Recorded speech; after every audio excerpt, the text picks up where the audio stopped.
Magandang araw sa inyong lahat. Sa video na ito, tatalakayin natin ang mga isyu sa kapaligiran, ang mga sanhi, epekto at solusyon nito. Una nating pag-uusapan ang mga sanhi ng mga isyu sa kapaligiran. Isa sa mga pangunahing dahilan ay ang pag-aaksaya ng likas na yaman. Halimbawa, ang labis na pagputol ng mga puno o iligal na pagtutruso ay nagdudulot ng pagkasira ng mga kagubatan.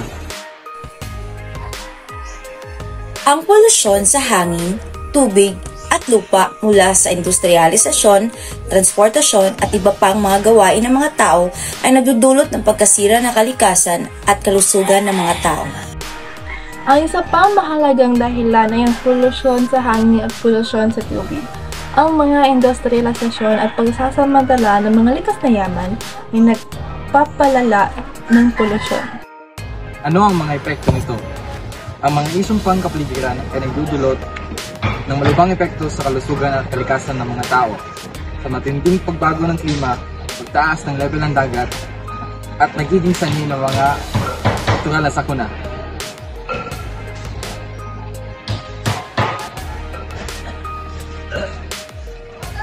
Ang polusyon ng hangin, tubig, at lupa ay nagdudulot ng masamang epekto sa kalusugan ng tao. Ito ay nag-uugnay sa mga sakit tulad ng respiratory diseases, cancer, at iba pa. Bukod dito, ang polusyon ay nagdudulot ng sakit tulad ng tika at iba pang sakit sa pagkilan. Dapat natin isipin ang kalusugan ng mga susunod na henerasyon. Ano ang mga solusyon sa mga isyu sa kapaligiran?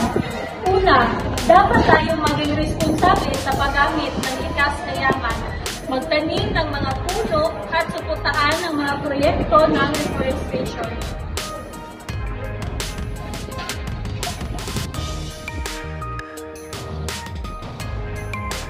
Pangalawa, dapat nating pakialaman ang kalikasan. Huwag tayong magkalat at alagaan ng ating mga basura, i-recycle at gamitin ng maayos ang mga bagay. Dapat tayong magtulungan at sumali sa mga organisasyong pangkalikasan dahil isa tayo sa magdadala ng pagbabago.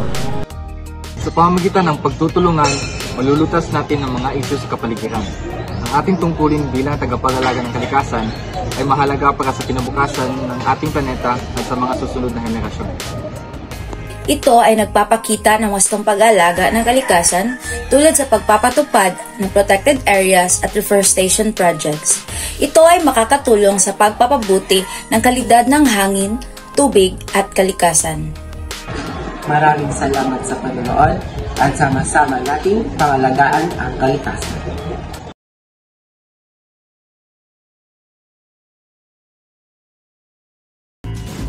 Sa kabila ng pagpoprotekta ng mga kabundukan sa mga tao, hindi maikakaila na kailangan din nilang maprotektahan laban sa mga tao.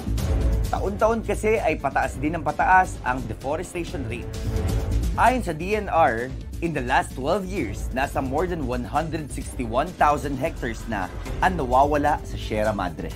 Ang mga bagyo naman na tumatama sa atin, palakas na rin ng palakas dahil sa climate crisis na kinakaharap natin sa panahon ngayon. Dapat merong magkaugnay na kilos at galaw yung tao at kalikasan para maprotektahan ang lahat. Kung titingnan mo akli ang dulag ng araw, hindi natin dapat ariin ang lupa. Lupa ang nagmamay-ari sa atin. So ito yung metaphor dyan.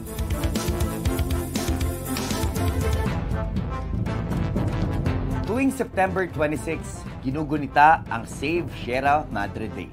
Idiniklara ito noong 2012 para alalahanin ang tragic floods ng Bagyong Ondoy noong 2009.